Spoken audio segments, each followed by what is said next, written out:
మంచు మనోజ్ పై దాడి కేసులో ఒకరిని పోలీసులు అదుపులోకి తీసుకున్నారు. మోహన్ బాబు మేనేజర్ కందుల వెంకటేష్ కిరణ్ కుమార్ ను పోలీసులు అరెస్ట్ చేశారు. దాడి సమయంలో కిరణ్ కుమార్ సీసీ ఫుటేజ్ మాయం చేశారని మనోజ్ ఆరోపిస్తున్నారు. కాగా 2 రోజుల క్రితం మొదలైన ఫ్యామిలీ గొడవ మరింతగా ముదిరింది. మంచు మనోజ్ ను జల్పల్లిలోని మోహన్ బాబు ఇంటి వద్ద సెక్యూరిటీ అడ్డుకోవడంతో ఉద్రిక్తకు దారితీసింది. ఆ తర్వాత మనోజ్ గేటు బద్దలు కొట్టుకుని ఇంటి లోపలికి వెళ్లారు. ఈ గొడవ మరింత ముదడంతో పోలీసులు అప్రమత్తమయ్యారు. మంచు విష్ణు మోహన్ బాబు గన్ని సీజ్ చేయాలని ఉన్నతాధికారులు ఆదేశించారు. ఆ తర్వాత మోహన్ బాబు అస్వస్థతకి గురి కావడంతో ప్రస్తుతం ఆసుపత్రిలో చికిత్స పొందుతున్నారు. మరోవైపు హైకోర్టులో మంచు మోహన్ బాబుకి భారీ ఊరట లభించింది. రాచకొండ పోలీసులు నోటీసులపై స్టే ఇవ్వాలని మోహన్ బాబు ఈ రోజు తెలంగాణ హైకోర్టును ఆశ్రయించిన సంగతి తెలిసింది. దీనిపై విచారణ ప్రారంభించిన ధర్మస్థానం మోహన్ బాబుకు పోలీసులు జారీ చేసిన నోటీసులపై స్టే విధించింది. నిన్న జరిగిన గొడవ మోహన్ బాబు కుటుంబ వ్యవహారం అని ధర్మస్థానం అభిప్రాయపడింది. మోహన్ బాబు ఇంటిని సీసీ కెమెరాల ద్వారా నిరంతరం పర్యవేక్షించాలని పోలీసులను ఆదేశించింది. అనంతరం తదుపరి విచారణను డిసెంబర్ 24కు వాయిదా వేసింది. అప్పటి వరకు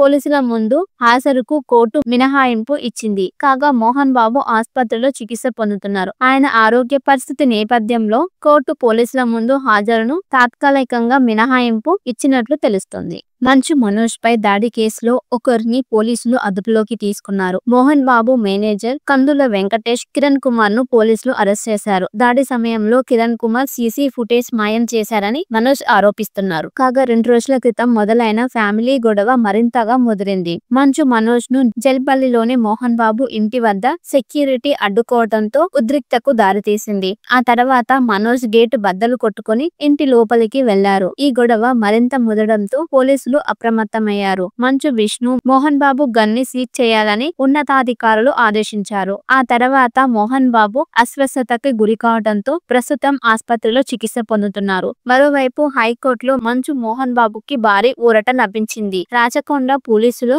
నోటీసులపై స్టే ఇవ్వాలని మోహన్ బాబు ఈ రోజు తెలంగాణ హైకోర్టును ఆశ్రయించిన సంగతి తెలిసింది. దీనిపై విచారణ ప్రారంభించిన ధర్మస్థానం మోహన్ బాబుకు పోలీసులు జారీ చేసిన నోటీసులపై స్టే విధించింది. నిన్న జరిగిన గొడవ మోహన్ బాబు కుటుంబ వ్యవహారం అని ధర్మస్థానం అభిప్రాయపడింది. మోహన్ బాబు ఇంటిని సీసీ కెమెరాల ద్వారా నిరంతరం పర్యవేక్షించాలని పోలీసులను ఆదేశించింది. అనంతరం తదుపరి విచారణను డిసెంబర్ 24కు వాయిదా వేసింది. అప్పటి వరకు పోలీసుల ముందు హాజరుకు కోర్టు మినహాయింపు ఇచ్చింది. కాగా మోహన్ బాబు ఆసుపత్రిలో చికిత్స పొందుతున్నారు. ఆయన ఆరోగ్య పరిస్థితి నేపథ్యంలో కోర్టు పోలీసుల ముందు హాజరును తాత్కాలికంగా మినహాయింపు ఇచ్చినట్లు తెలుస్తోంది. మంచు మనోజ్ పై దాడి కేసులో ఒకరిని పోలీసులు అదుపులోకి తీసుకున్నారు. మోహన్ బాబు మేనేజర్ కందుల వెంకటేష్ కిరణ్ కుమార్ ను పోలీసులు అరెస్ట్ చేశారు. దాడి సమయంలో కిరణ్ కుమార్ సీసీ ఫుటేజ్ మాయం చేశారని మనోజ్ ఆరోపిస్తున్నారు. కాగా 2 రోజుల క్రితం మొదలైన ఫ్యామిలీ గొడవ మరింతగా ముదిరింది. మంచు మనోజ్ ను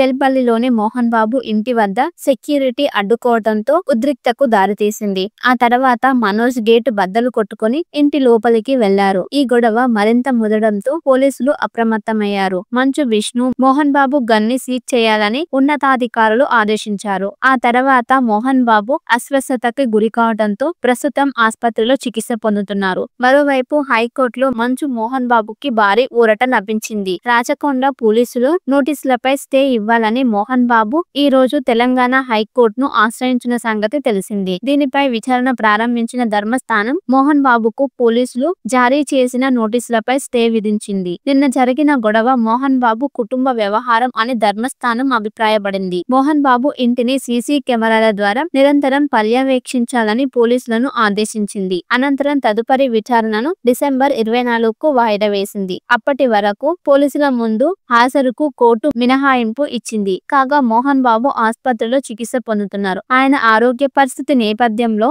కోర్టు పోలీసుల ముందు హాజరును తాత్కాలికంగా మినహాయింపు ఇచ్చినట్లు తెలుస్తోంది. మంచు మనోజ్ పై దాడి కేసులో ఒకరిని పోలీసులు అదుపులోకి తీసుకున్నారు. మోహన్ బాబు మేనేజర్ కందుల వెంకటేష్ కిరణ్ కుమార్ ను పోలీసులు అరెస్ట్ చేశారు. దాడి సమయంలో కిరణ్ కుమార్ సీసీ ఫుటేజ్ మాయం చేశారని మనోజ్ ఆరోపిస్తున్నారు. కాగా 2 రోజుల క్రితం మొదలైన ఫ్యామిలీ గొడవ మరింతగా ముదిరింది. మంచు మనోజ్ ను జల్పల్లిలోని మోహన్ బాబు ఇంటి వద్ద సెక్యూరిటీ అడ్డుకోవడంతో ఉద్రిక్తకు దారితీసింది. ఆ తర్వాత మనోజ్ గేటు బద్దలు కొట్టుకుని ఇంటి లోపలికి వెళ్లారు. ఈ గొడవ మరింత ముదడంతో పోలీసులు పోలీసులు అప్రమత్తమయ్యారు. మంచు విష్ణు, మోహన్ బాబు గన్ని సీజ్ చేయాలని ఉన్నతాధికారులు ఆదేశించారు. ఆ తర్వాత మోహన్ బాబు అస్వస్థతకి గురి కావడంతో ప్రస్తుతం ఆస్పత్రిలో చికిత్స పొందుతున్నారు. మరోవైపు హైకోర్టులో మంచు మోహన్ బాబుకి భారీ ఊరట లభించింది. రాచకొండ పోలీసులు నోటీసులపై స్టే ఇవ్వాలని మోహన్ బాబు ఈ రోజు తెలంగాణ హైకోర్టును ఆశ్రయించిన సంగతి తెలిసింది. దీనిపై విచారణ ప్రారంభించిన ధర్మస్థానం మోహన్ బాబుకు పోలీసులు జారీ చేసిన నోటీసులపై స్టే విధించింది. నిన్న జరిగిన గొడవ మోహన్ బాబు కుటుంబ వ్యవహారం అని ధర్మస్థానం అభిప్రాయపడింది. మోహన్ బాబు ఇంటిని సీసీ కెమెరాల ద్వారా నిరంతరం పర్యవేక్షించాలని పోలీసులను ఆదేశించింది. అనంతరం తదుపరి విచారణను డిసెంబర్ 24కు వాయిదా వేసింది. అప్పటి వరకు పోలీసుల ముందు హాజరుకు కోర్టు మినహాయింపు ఇచ్చింది. కాగా మోహన్ బాబు ఆస్పత్రిలో చికిత్స పొందుతున్నారు. ఆయన ఆరోగ్య పరిస్థితి నేపథ్యంలో కోర్టు పోలీసుల ముందు హాజరును తాత్కాలికంగా మినహాయింపు ఇచ్చినట్లు తెలుస్తోంది. మంచు మనోజ్ పై దాడి కేసులో ఒకరిని పోలీసులు అదుపులోకి తీసుకున్నారు. మోహన్ బాబు మేనేజర్ కందుల వెంకటేష్ కిరణ్ కుమార్ ను పోలీసులు అరెస్ట్ చేశారు. దాడి సమయంలో కిరణ్ కుమార్ సీసీ ఫుటేజ్ మాయం చేశారని మనోజ్ ఆరోపిస్తున్నారు. కాగా 2 రోజుల క్రితం మొదలైన ఫ్యామిలీ గొడవ మరింతగా ముదిరింది. మంచు మనోజ్ ను జల్పల్లిలోని మోహన్ బాబు ఇంటి వద్ద సెక్యూరిటీ అడ్డుకోవడంతో ఉద్రిక్తకు దారితీసింది. ఆ తర్వాత మనోజ్ గేటు బద్దలు కొట్టుకుని ఇంటి లోపలికి వెళ్లారు. ఈ గొడవ మరింత ముదడంతో పోలీసులు అప్రమత్తమయ్యారు. మంచు విష్ణు, మోహన్ బాబు గన్ని సీజ్ చేయాలని ఉన్నతాధికారులు ఆదేశించారు. ఆ తర్వాత మోహన్ బాబు అస్వస్థతకి గురి కావడంతో ప్రస్తుతం ఆస్పత్రిలో చికిత్స పొందుతున్నారు. మరోవైపు హైకోర్టులో మంచు మోహన్ బాబుకి భారీ ఊరట లభించింది. రాచకొండ పోలీసులు నోటీసులపై స్టే ఇవ్వాలని మోహన్ బాబు ఈ రోజు తెలంగాణ హైకోర్టును ఆశ్రయించిన సంగతి తెలిసింది. దీనిపై విచారణ ప్రారంభించిన ధర్మస్థానం మోహన్ బాబుకు పోలీసులు జారీ చేసిన నోటీసులపై స్టే విధించింది. నిన్న జరిగిన గొడవ మోహన్ బాబు కుటుంబ వ్యవహారం అని ధర్మస్థానం అభిప్రాయపడింది. మోహన్ బాబు ఇంటిని సీసీ కెమెరాల ద్వారా నిరంతరం పర్యవేక్షించాలని పోలీసులను ఆదేశించింది. అనంతరం తదుపరి విచారణను డిసెంబర్ 24కు వాయిదా వేసింది. అప్పటి వరకు పోలీసుల ముందు హాజరుకు కోర్టు మినహాయింపు ఇచ్చింది. కాగా మోహన్ బాబు ఆస్పత్రిలో చికిత్స పొందుతున్నారు. ఆయన ఆరోగ్య పరిస్థితి నేపథ్యంలో కోర్టు పోలీసుల ముందు హాజరును తాత్కాలికంగా మినహాయింపు ఇచ్చినట్లు తెలుస్తోంది.